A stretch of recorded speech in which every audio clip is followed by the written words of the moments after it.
नमस्कार दोस्तों, स्वागत है आपका पेपरिंग पे। आइए सवाल देखते हैं। सवाल है ग्राफ का परफेक्ट फ्रेंड्स। आइए पहले इनपुट को समझते हैं, फिर उसके जवाब के बारे में जानेंगे। पहले इनपुट समझते हैं। ये रहा इनपुट, बोर्ड पे कॉपी कर लेता हूँ इसे। ठीक है जी। अब अब देखिए, ये जो 7 है ना, ये 7 आपको क्या बताता है? ये है नंबर ऑफ फ्रेंड्स दिए हुए।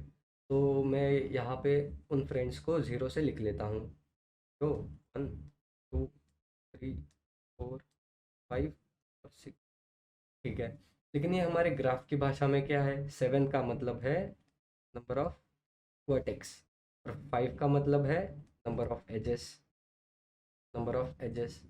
और ये 0 1 क्या बोलता है? 0 1 कहता है कि 0 और 1 के बीच एक एज है।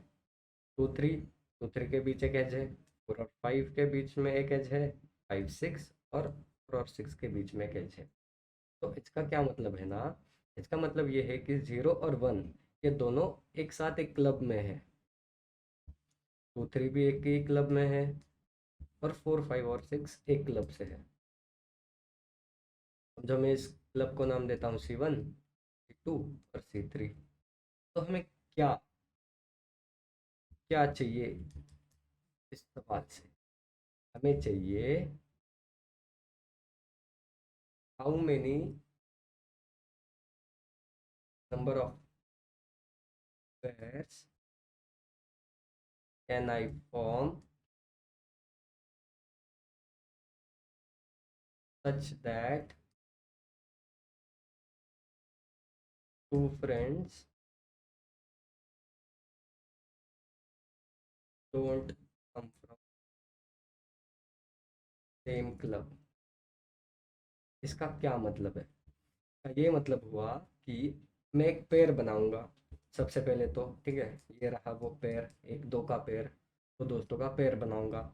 और अगर कोई दोस्त C1 से आता है, तो जो दूसरा दोस्त है ना, वो या तो C2 से आए या C3 से आए। वो C1 से नहीं आ सकता, सेम क्लब से नहीं आए। यही हमारे लिए कंस्ट्रेंट है, don't come from same club. ठीक है। तो दूसरा दोस्त सेम क्लब से नहीं आना चाहिए। अगर मैं पहला दोस्त C2 से चुनता हूँ, तो दूसरा दोस्त C1 से आए या C3 से आए, वो C2 से नहीं आ सकता। ठीक है। ऐसे कितने पेयर में बना सकता हूँ? ठीक है, इन सब में से। तो आइए पहले जानते हैं कैसे हम जवाब ला पाएंगे। ठीक है जी। तो सबसे पहले मैं समझता हूँ, मैं एक पेयर लेता हूँ। ठीक है। तो हम इस क्लब को कितने तरीके में से लिख सकते हैं? कितने तरीके से लिख सकते हैं? पहला पहला तरीका, या तो पहला दोस्त C1 से आया, दूसरा दोस्त C2 से आया। पहला दोस्त C1 से आया, दूसरा दोस्त C3 से आया। अगर पहला दोस्त C2 से आया, तो दूसरा दोस्त आएगा C3 से। तो इतने तरीके में हम क्लब्स को लिख सकते हैं। ठीक है। अब ये हो गई क्लब्स की बात। अब बात करते हैं दोस्तों की। अब C1 क्लब में से ये जो दो दोस्त है, कितने तरीके में से आ सकते हैं? कितने तरीके से? तो ये देखिए, सबसे पहले मैं C1 C2 लिखता हूँ। तो C1 में से ये जो दोस्त है कितने तरीके से आ सकते हैं? समझो, पहला 0 आया, फिर 1 आ सकता है। C2 से पहला 2 आ सकता है, बाद में 3 आ सकता है। ठीक है। तो अब मैं इनका किस तरीके से पेयर बना सकता हूँ? 0 और 2 का पेयर बना सकता हूँ, 0 और 3 का पेयर बना सकता हूँ। तो कितने पेयर हो गए यहाँ पे? दो। फिर से 1 2 का भी पेयर बना सकता हूँ, 1 3 का भी पेयर बना सकता हूँ। फिर से आ गए दो। इन टोटल कितने हुए? चार। चार पेयर मैं C1 C2 क्लब में से बना सकता हूँ। फिर अगर मैं C1 और C3 क्लब को चुनता हूँ, C1 में से जो दो दोस्त है कितने तरीके से आ सकते हैं? C1 में से आ सकते हैं 0 और 1। और C3 में से आ सकते हैं 4 5 और 6। तीन तरीके से आ सकते हैं। तो अभी जब मैं पेयर बनाऊंगा 0 का, या तो वो ये बन सकता है, ये वाला पेयर, या ये वाला पेयर। कितने पेयर बन गए यहाँ पे? तीन। फिर से 1 4 का पेयर बना सकता हूँ, 1 5 का पेयर और 1 6 का पेयर। कितने तरीके हो गए? फिर से तीन। टोटल कितने हुए? 6 तरीके। तो इसके 6 तरीके हुए, इसके 4 तरीके। फिर अगर मैं C2 में से एक दोस्त चुनता हूँ, C2 क्लब में से और C3 में से, तो कितने तरीके हुए C2 के? एक ये आ सकता है या ये आ सकता है, फिर C3 में से 4 आ सकता है, 5 आ सकता है या 6 आ सकता है। तो अगर मैं पेयर बनाऊं, ये पहला पेयर बन गया, दूसरा और तीसरा, 3 पेयर। अगर मैं 3 चुनता हूँ, 3 और 4 को, 4 का पेयर बना सकता हूँ, 3 5 का, 3 6 का, कितने हुए? 3 और 3 6। तो टोटल में कितने बने? तो जी टोटल में हुए 4, 6 और 6, टोटल हुए 16। तो ये मुझे चाहिए सोल्यूशन, 16 मुझे आना चाहिए। ठीक है, ये बात कर ली हमने जवाब के बारे में। अब जवाब कैसे लाए? तो सबसे पहले ना, इस सवाल को हम हिस्से हिस्से में सॉल्व करेंगे। तो पहला हिस्सा, सबसे पहले इस सवाल में आपको ना ही कोई ग्राफ दिया गया है, आपको खुद से ग्राफ बनाना पड़ेगा। तो पहली बात, आपको खुद से ग्राफ बनाना है। दूसरी बात, आपको गेट कनेक्टेड कंपोनेंट्स का भी कोड चाहिए। क्यों, मैं बताता हूँ। गेट कनेक्टेड कंपोनेंट्स चाहिए। और तीसरा, असली लॉजिक जो हमें आंसर देगा, ये 16 लाके देगा। अब ग्राफ का तो समझ गए, गेट कंपोनेंट्स क्यों चाहिए? या क्योंकि आपको तो इस तरीके से इनपुट दिया जाएगा, है ना। आपने ग्राफ भी बना लिया, लेकिन आप किस तरीके से इन 0 1 दोस्तों को एक कंपोनेंट में डाल पाओगे, है ना। किस तरीके से कह पाओगे कि ये दोनों एक क्लब में है? तो उसका तरीका है get connected components.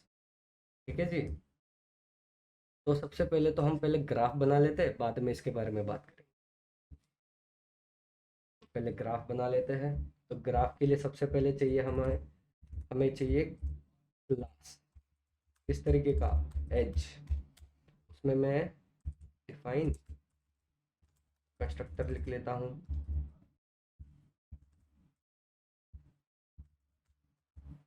Self comma source comma neighbour. ठीक है जी। फिर मैं लिखता हूँ self dot source equal to source और self dot neighbour equal to neighbour. ये होगी, ये हो गया क्लास की बात। अब मैंने क्या कहा था, n हमारा नंबर ऑफ वर्टाइसेस है और k है नंबर ऑफ एजेस। ठीक है जी। फिर मुझे ग्राफ बनाना है। तो अब तक हम सी प्लस प्लस में अगर आपने देखा होगा, हमने बनाया था graph vector of vector type का, है ना। अब पाइथन में हम क्या करेंगे, हम बनाएंगे ग्राफ डिक्शनरीज का। और इस डिक्शनरी डिक्शनरी में क्या होता है, एक होता है की और वैल्यू। डिक्शनरी में होता है की वैल्यू पेयर, है ना जी। तो की पे मैं रखूंगा वर्टेक्स और वैल्यू पे रखूंगा उसके सामने के एजेस, है ना। अगर कोई वर्टेक्स हो 0, तो इसके लिस्ट में पड़ा होगा कि 0 से कौन कौन से एजेस बन रहे हैं। तो समझो पहला एज है 0 1 का, अगर दूसरा एज बन रहा है 0 2 का, तो ये वाली इंफॉर्मेशन वैल्यू में रख दूंगा। ठीक है, तो मैं बनाऊंगा यहाँ पे ग्राफ डिक्शनरी का, और उसके अंदर रखूंगा एक की जो होगा वर्टेक्स, और उसके सामने उसके एजेस लिस्ट के फॉर्म में होंगे। ठीक है, ऐसे बनाएंगे। फिर बनाते हैं। मैंने बनाया एक ग्राफ, एम्प्टी डिक्शनरी पहले डिक्लेयर कर देता हूँ। फिर मुझे क्या चाहिए उस डिक्शनरी में, for i in range n. मुझे की में क्या स्टोर करना है, कितना बड़ा डिक्शनरी चाहिए, जितने वर्टाइसेस है उतने मुझे, उतना बड़ा मुझे डिक्शनरी चाहिए। तो मैंने एन एन के रेंज तक उसे चलाया और ग्राफ ऑफ आई में रख दिया एक एम्प्टी लिस्ट। तो अब इसने क्या बना दिया, इसने एक डिक्शनरी बना दिया, और आई डिक्शनरी बना दिया है इस लाइन से, और इस लाइन से हर एक की के सामने, जैसे कि 0 के सामने एक एम्प्टी एम्प्टी लिस्ट बना दी, 1 के सामने एक एम्प्टी लिस्ट बना दी। कहाँ तक, n तक। अगर n हमारा 7 है तो 6 तक जाएगा, है ना जी। 6 के सामने एक एम्प्टी लिस्ट पड़ी होगी, है ना। अब ये तो बना दिया। अब मुझे क्या करना है, अब मुझे इस लिस्ट में क्या स्टोर कराना है, एजेस को। तो एजेस को स्टोर कराने के लिए हम कोड लिखेंगे अभी, और आई इन रेंज ऑफ के तक। एजेस कितने हैं, के। ठीक है, अब एजेस कैसे लाए, इनपुट देखिए किस तरीके से आ रहा था, इनपुट आ रहा था 0 1 2 3, 2 3 के बाद 4 5 5 6 और 4 6, ऐसे इनपुट आ रहा था, है ना। तो अब सबसे पहले तो मैं इसे उठा लेता हूँ इनपुट की मदद से, है ना। उसे मैं लेता हूँ लाइन में, लाइन इक्वल टू इनपुट। अब ये आया स्ट्रिंग फॉर्मेट में। अब मैं यहाँ पे इसके बीच में एक स्पेस स्पेस है, ठीक है। अब मैं इसे डिवाइड करूंगा स्पेसेस के बेसिस पे। स्प्लिट फंक्शन लिखता हूँ, स्पेस पे स्प्लिट हो जा, ठीक है। अब जैसे ही मैंने स्प्लिट फंक्शन लिख दिया, लाइन ऑफ 0 में आ गया 0, लाइन ऑफ 1 में आ गया 1, लेकिन ये अभी भी स्ट्रिंग फॉर्मेट में है, क्योंकि हमने ये इनपुट बोल कर लिया था, है ना। और अब यहाँ पे मैं v1 चाहता हूँ, इससे इंटीजर फॉर्मेट में मैंने टाइप कास्ट कर लिया लाइन ऑफ 0 को। तो ये जो 0 है, जो स्ट्रिंग फॉर्मेट में था, वो उसे हमने टाइप कास्ट कर दिया इंटीजर में। वो बन गया अभी 0 इंटीजर, और वो हमने स्टोर कर दिया v1 में। सेम v2 के लिए कर देते हैं, इंटीजर लाइन ऑफ 1, ठीक है। जो 1 है वो भी स्ट्रिंग था, उसे भी हमने इंटीजर में कन्वर्ट करके लाइन लाइन 1 से उठा के v2 में डाल दिया। ये हो गए मेरे दो वर्टेक्स। अब इन दो वर्टेक्सेस के बीच एक एज बनानी है। एज कैसे बनाएंगे, क्लास की मदद से। उसमें मैं पास कर देता हूँ पहले v1 कॉमा v2, फिर h2 e2 equal to as of v2 और v1 के बीच। ये क्यों किया मैंने दो बार, देखिए अगर कोई एज 0 से 1 है, तो क्या 1 से 0 भी वो एज नहीं है। बिल्कुल, हम ग्राफ में ऐसे ही तो करते थे। देखिए डिक्शनरी में क्या होगा, डिक्शनरी में ऐसी ये दो की पेयर पड़े 0 और 1, समझे, है ना। तो अब मैंने क्या किया, 0 के आगे किसका एज बना दिया, 0 के आगे बना दूंगा मैं 0 1 का एज, लिस्ट में मैं स्टोर करता हूँ, है ना। और 1 के सामने मैं बनाता हूँ v2 और v1, तो पहले 1 का और दूसरी बार 0 का। इस तरीके से मैंने स्टोर कर दिया, है ना। इस तरीके से दो एजेस बना दिए। अब उसे मुझे एक्चुअल में स्टोर कराना है, पहले तो मैंने स्टोर अब तक कराया नहीं है। तो स्टोर कैसे कराएंगे ग्राफ में, तो मैं लिखता हूँ graph of e1 dot source, e1 dot source dot append function use करता हूँ मैं। किसे अपेंड कराना है, e1 एज को, किसमें, e1 डॉट सोर्स, ठीक है जी। e1 dot source, e1 dot source क्या है, e1 डॉट सोर्स है 0, ठीक है। तो 0 पे मुझे किसे अपेंड करना है, e1 एज को। e1 एज में क्या है, फर्स्ट वर्टेक्स और वर्टेक्स 2 के बीच, 0 और 1 के बीच वाला एज में 0 पोजिशन पे डाल,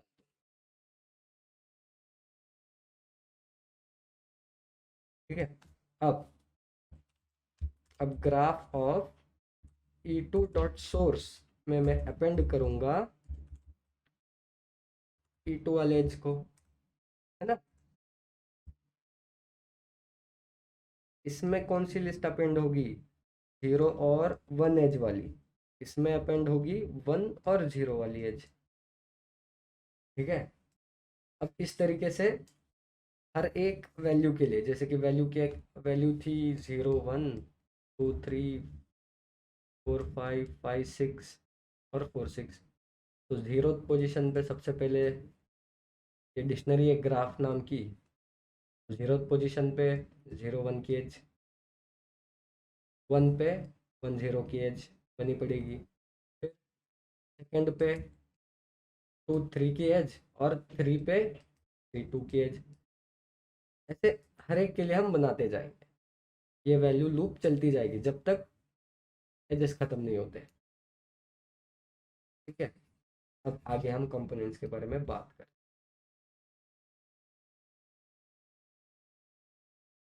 गेट कनेक्टेड कंपोनेंट्स बारे में अभी हम बात करेंगे। तो गेट कनेक्टेड कंपोनेंट समझो, आपको इस तरीके से आपने ग्राफ तो बना दिया, 0 और 1 के बीच एक एज था, 2 और 3 के बीच एक एज था, 4, 5, 6 के बीच में भी एक एज था। ये ग्राफ तो आपने बना दिया। ठीक है, ग्राफ आपने बना दिया। अब अगला काम क्या है, आपको एक लिस्ट में 0 1 चाहिए एक साथ, दूसरे लिस्ट में चाहिए 2 3 एक साथ, और तीसरे में चाहिए जो जो एजेस के साथ कनेक्टेड है उनकी वैल्यू चाहिए एक लिस्ट में, है ना। तो वो कैसे किया करते थे, हम लूप चलाते थे एन तक, है ना। एन तक लूप चलाते थे। एन क्या है, नंबर ऑफ वर्टाइसेस। कितने वर्टाइसेस है मैं यहाँ पे लिख लेता हूँ, 4 5 6। ठीक है जी। अब अब मैं शुरुआत में एक क्या बना लूँगा, एक कंपोनेंट्स नाम का लिस्ट बना लूँगा। ठीक है, मैं इस लिस्ट में, बड़े वाले कंपोनेंट वाले लिस्ट में, इन छोटे छोटे लिस्ट को स्टोर कर लूँगा। पहला वाला, फिर दूसरा वाला कंपोनेंट, फिर तीसरा वाला कंपोनेंट, और इस छोटे वाले कंपोनेंट को मैं CON कह देता हूँ, कनेक्टेड। कौन कौन से कनेक्टेड है वो इस छोटे वाले लिस्ट से पता पता चलेंगे। ठीक है, अब ये तो हो गई बात इसकी। अब कनेक्टेड कंपोनेंट्स कैसे किया करते थे, सबसे पहले हमने ज़ीरो ले लिया। ठीक है, ठीक है जी। फिर ज़ीरो क्या करता, ज़ीरो को हम मार्क कर देते थे ट्रू। फिर उसके बाद ज़ीरो अपने नेबर पे कॉल लगाता था। ज़ीरो के नेबर, ज़ीरो का नेबर कौन है, फिलहाल के लिए बस 1 है। ज़ीरो का नेबर है 1, 1 पे कॉल गया। ये तो हो गया विजिटेड, है ना। अब 1, 1 खुद को भी विजिटेड कर लेगा, और ज़ीरो क्या कर लेगा, ज़ीरो खुद को ऐड भी कर लेता था नेबर को कॉल। 1 अपने अपने आप को विजिटेड मार्क कर लेगा और लिस्ट में ऐड करवाएगा खुद को। फिर ये भी विजिटेड हुआ है। अब 1 अपने नेबर पे कॉल लगाएगा। 1 का नेबर है 0, लेकिन 0 तो पहले से विजिटेड है तो कॉल जाएगी नहीं, सीधा रिटर्न हो गए। और अब जो हमें ये मिला है लिस्ट, ये हम सीधा अपेंड कर देंगे बड़े वाले काउंट में। तो 1, है ना, इन दोनों के बीच एक एज है, ये मिल गया हमें। ठीक है, यहाँ तक कॉल हो गई। फिर फॉर लूप यहाँ पे जाएगा, ये देखेगा 1 तो पहले से विजिटेड है, कॉल नहीं जाएगा। 2 पे कॉल चले जाएगा सीधे। 2 क्या करेगा, तो खुद को विजिटेड मार्क करवाएगा, लिस्ट में ऐड करवाएगा, अपने नेबर पे कॉल लगाएगा। 2 का नेबर है 3, फिर 3 क्या करेगा, खुद को विजिटेड मार्क करवाएगा, लिस्ट में ऐड करवाएगा, और उसके नेबर पे कॉल लगाएगा। 3 का नेबर है 2, लेकिन जब आप देखोगे यूलर पाथ चलेगा तो 2 तो पहले से विजिटेड है, तो कॉल नहीं जाएगा, सीधे रिटर्न कर जाएगा। ये दूसरा कनेक्टेड कंपोनेंट मिल गया, वो हमने बड़े वाले कंपोनेंट में ऐड कर दिया, यहाँ पे ऐड कर दिया। फिर से अब देखिए, 2 भी विजिटेड हो गया, 3 भी विजिटेड हो गया। तो जैसे ही कॉल 3 पे फॉर लूप आएगा, ये तो चेक देखेगा कि 3 तो पहले से विजिटेड है, फिर 4 पे आ जाएंगे। फिर 4 आते ही खुद को विजिटेड मार्क करवाएगा और ऐड करवाएगा लिस्ट में अपने नेबर पे कॉल। इसके नेबर्स, 4 के नेबर्स 5 और 6 है। फिर 5 पे कॉल चले जाएगा। 5 क्या करेगा, खुद को मार्क, ऐड, खुद को मार्क किया, ऐड किया, अपने नेबर पे कॉल लगाया। 5 का नेबर 4 और 6, 4 और 6। लेकिन ये तो देखेगा 4 तो पहले से विजिटेड है, सीधा 6 पे कॉल गया। 6 खुद को मार्क करवाएगा, ऐड करवाएगा, फिर अपने नेबर पे कॉल करेगा। 6 के नेबर कौन है, 4 और 5 में से दोनों ही विजिटेड है, तो सीधा रिटर्न कर जाओ। यहाँ पे आए, 6 तो पहले से विजिटेड है, देखेगा, वापस से रिटर्न कर जाओ। अब एक और कनेक्टेड कंपोनेंट मिल गया, वो हम बड़े वाले कनेक्ट कंपोनेंट में ऐड कर देंगे लिस्ट को। ठीक है, ये हो गया। फिर फिर हमारा लूप 5 पे आएगा, देखेगा ये तो पहले से विजिटेड है, कॉल नहीं लगाएगा। 6 पहले से विजिटेड है, कॉल नहीं लगाएगा। तो इस तरीके से हमें ये वाले कनेक्टेड कंपोनेंट्स मिलेंगे। इसको हमने कहा था, इसे कहा था क्लब 1, इसे कहा था क्लब 2, इसे कहा था क्लब 3। ठीक है जी। आओ फटाफट से कोड करेंगे गेट कंपोनेंट वाला।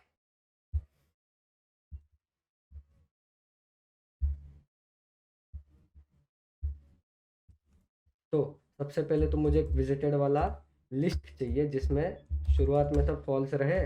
कहाँ से? आई इन, मैं फॉर लूप चलाऊंगा, आई इन रेंज ऑफ, कहाँ तक? जितने वर्टाइसेस है उतने चाहिए मुझे, जितने वर्टाइसेस है उतने। फिर मैं एक बड़ा वाला कंपोनेंट बनाता हूँ लिस्ट, ठीक है, फिलहाल के लिए वो खाली है। फिर मैं लूप लगाता था, कहाँ से? For i in range n तक जाता था, है ना, एन तक गया। फिर अंदर जाते ही पहला काम क्या? Visited of i equal to false है, तभी जाके तो मैं, अगर visited of i equal to false है तभी जाके मैं कॉल लगाऊंगा, किसे? इस कंपोनेंट को, है ना। उससे पहले मुझे क्या चाहिए था? एक छोटा वाला कनेक्टेड कंपोनेंट, है ना, छोटा वाला, जिसको मैं लिस्ट, एक खाली लिस्ट बोलकर पहले तो भेज दूंगा नया बना के। फिर उसमें मैं भेजता हूँ, इस कंपोनेंट में मैं भेजता था ग्राफ, एक सोर्स आई, करंट सोर्स होगा वो, उसके साथ मैं भेजूंगा विजिटेड वाले लिस्ट को और खाली वाले लिस्ट को। और बाहर आते ही क्या करता हूँ मैं कम बड़े वाले कंपोनेंट में अपेंड कर दूंगा छोटे वाले लिस्ट को। इस तरीके से अपेंड किया जाता है पाइथन में, है ना। अभी ये तो हो गया मेन लूप, मेन में। अब मैं मेन फंक्शन लिख दूंगा इस कंपोनेंट का, इस यूएमपी सी छोटा, इसमें मैंने पास किया था ग्राफ, ग्राफ के साथ आई सोर्स था, करंट सोर्स, विजिटेड, और ये खाली वाला। फिर इसके साथ अंदर जाते ही मैं क्या, मेरा काम था विजिटेड ऑफ सोर्स को ट्रू मार्क करवाना। फिर उसके बाद छोटे वाले कंपोनेंट में, छोटे वाले लिस्ट में अपेंड कर दूंगा सोर्स को अंदर जाते ही। फिर मैं उसके नेबर्स पे कॉल लगाऊंगा, for E in graph of source, है ना। अब सोर्स के नेबर्स पे कॉल लगाना है मुझे, ठीक है। अंदर जाते ही पहला काम, इफ अगर visited of e dot neighbour equal to false है तब जाके मैं कॉल लगाऊंगा, किसे? इस कंपोनेंट पे वापस से ग्राफ पास करता हूँ, ई डॉट नेबर, और उसके साथ विजिटेड एज इट इज, और उसके साथ कनेक्टेड वाला लिस्ट, है ना। अब ये हो गई बात इस कंपोनेंट की, ठीक है। अब हम आते हैं अपने कोड के मेन लॉजिक पे।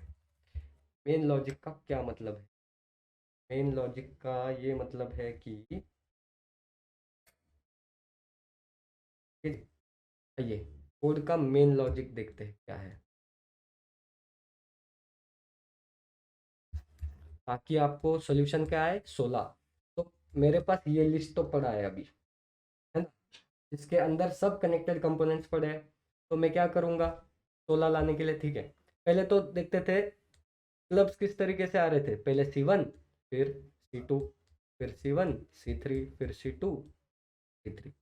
तो C1 में टोटल कितने तरीके से बंदे आ रहे थे? C1 में से आ रहे थे 2 तरीके से, और C2 में से आ रहे थे 2 तरीके से। कितने हुए ये? 4। C1 से आ रहे थे 2 तरीके से, C3 में से बंदे आ रहे थे 3 तरीके से। टोटल कितने हुए? 6। C2 में से आ रहे थे 2 तरीके से बंदे, और C3 में से भी 3। टोटल हो गया 6। आंसर हो गया ना 16। अब हम ये वाला लॉजिक यहाँ पे कैसे अप्लाई, है ना, क्योंकि ये तो लिस्ट में पड़ा है।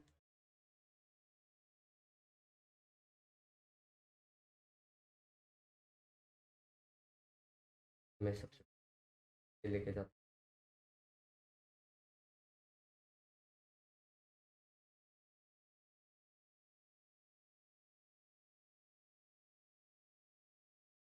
ठीक है जी। अब ये पहला वाला क्लब पड़ा है यहाँ पे, दूसरा क्लब यहाँ है, तीसरा क्लब यहाँ है। ठीक है। अब मुझे ये वाला 16 चाहिए, तो मैं क्या करूँगा, मैं आइटरेट करूँगा इस लिस्ट को। पहले तो मैं आई को यहाँ पे रख दूंगा और जे को आई से एक एक कदम आगे, है ना, यहाँ पे जे को। फिर मैं क्या करता हूँ, ये तो हमारा C1 क्लब था, ये C2 था, ये C था। फिलहाल के लिए देखिए, आई ये जो है वो C1 वाले क्लब पे पॉइंट कर रहा है, जे कर रहा है C2 पे। तो अब मुझे क्या चाहिए, इन दोनों के साइज का मल्टीप्लिकेशन। तो मैं क्या करूँगा, लेंथ ऑफ जहाँ पे मेरा आई खड़ा है उसका साइज क्या है, उसका साइज फिलहाल के लिए 2 है, 2, है ना। और जहाँ पे मेरा जे खड़ा है उसका साइज भी 2 है। फिर मुझे टोटल क्या मिला, मल्टीप्लाई करने के बाद 4। फिर मैंने क्या किया, जे को 1 से बढ़ा दिया, अंदर वाले लूप, अंदर वाला लूप जे है, तो जे 1 से बढ़ गया। और फिर मुझे दूसरा क्या मिला, C1 C3 वाला पेयर, C1 C3 वाला पेयर। तो आई कहाँ पे खड़ा है, उसी पे खड़ा है, तो उसका साइज क्या है, 2। जे कहाँ पे खड़ा है, C3 पे, उसका साइज क्या है, 3। तो मुझे ये मिला। इन दोनों के मल्टीप्लाई करने पे 6 मिल जाता है। फिर से जे को बढ़ाया, अब ये तो इसके लेंथ से बाहर चला गया ना, मेन वाला जो कंपोनेंट वाला लिस्ट था से बाहर चला गया। तो वापस से लूप अब इटरेट करेगा, टर्मिनेट हो जाएगा, अंदर वाला लूप आई 1 से आगे बढ़ जाएगा,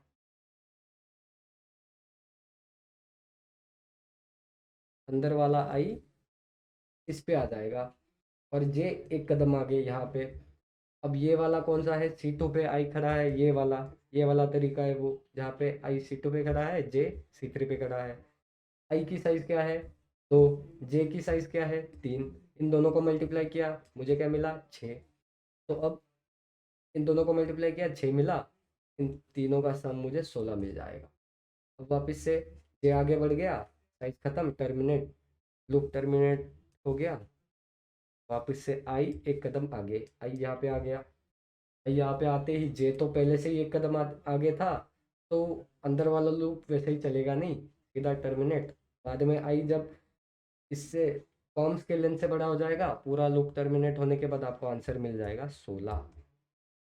ये लॉजिक लिखते हैं फिर।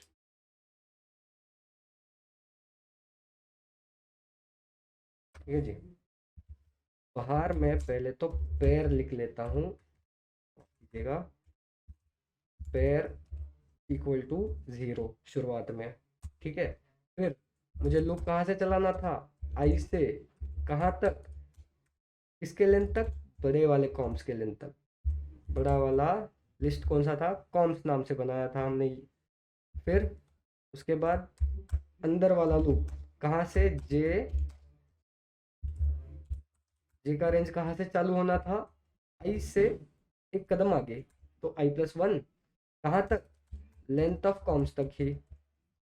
देखिए, जब जब आप, ये रेंज फंक्शन कैसा है ना, जब आप एक ही वैल्यू दोगे, जैसे मैंने यहाँ पे लेंथ ऑफ कॉम्स दे के रखा है, तो ये बाय डिफ़ॉल्ट अपनी स्टार्टिंग वैल्यू 0 से लेता है, 0 से लेंथ ऑफ कॉम्स तक लेगा।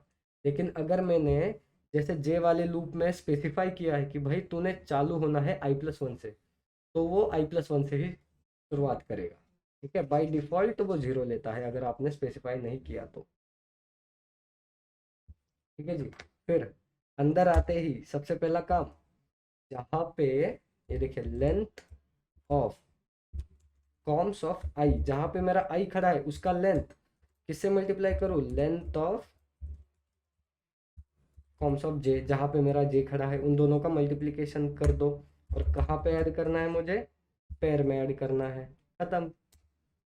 ये होते ही मैं बाहर आके प्रिंट कर दूंगा अपने आंसर को, प्रिंट कर देता हूँ पेयर को। ठीक है जी। आइए अब इस कोड को रन करके देखते हैं, चल जाए। कोई एरर आती है, क्या आती है, कॉम्प, अच्छा मैंने यहाँ पे कॉम्प लिख दिया, वहाँ पे था कॉम्स, कॉम्स। ठीक है जी। एक्सेप्ट हो चुका है कोड, सबमिट करता हूँ मैं। ठीक है, सभी टेस्ट केस चल चुके हैं। आशा करता हूँ आपको ये सोल्यूशन समझ में आया। धन्यवाद।